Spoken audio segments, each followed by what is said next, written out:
It took us over 1 year for us to conclude this process, and we are satisfied that we've given sufficient time for us to consider the matter of hydraulic fracturing.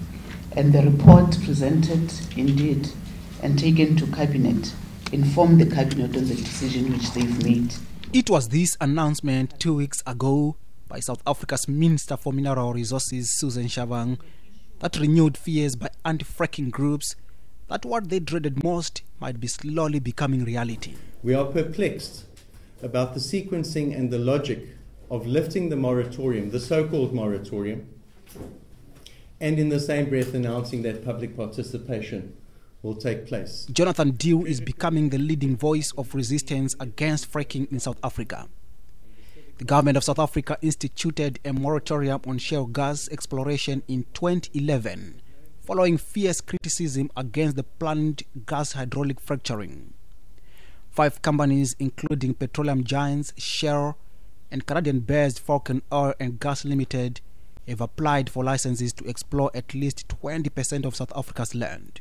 Those are the companies which will consider in terms of our regulatory framework.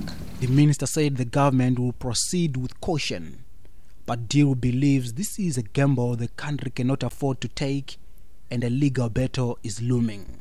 We will wait and see as the exploration application unfolds, the applications for exploration licenses. If and when they are issued, we're obviously going to review the terms and conditions and the criteria around that, and that will assist us in framing our appeals. But the road forward at this stage, unfortunately, looks as if it's clearly headed towards court. As government, we have a responsibility to defend decisions we take. If we are taken to courts, we will defend, because we have to defend a decision we have made. So we can't abdicate our responsibility.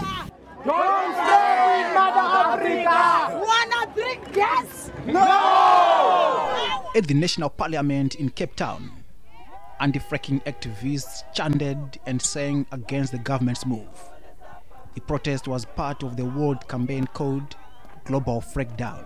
It is a day to send a message, that South Africans send a message to our government, that we are not prepared to be pushed around by the international mining industry. Picketers in South Africa denounced Shell for committing $200 million to the exploration of gas.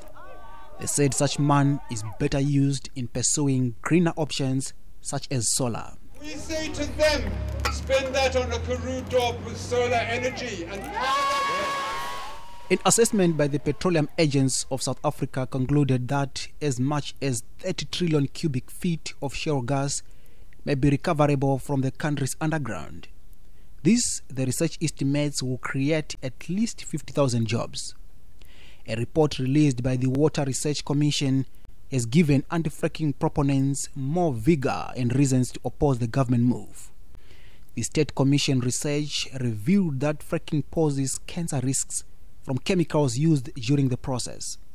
These fears are much more pronounced in the Karoo, an expansive arid grassland that is 2-hour drive from the coastal seat of Cape Town.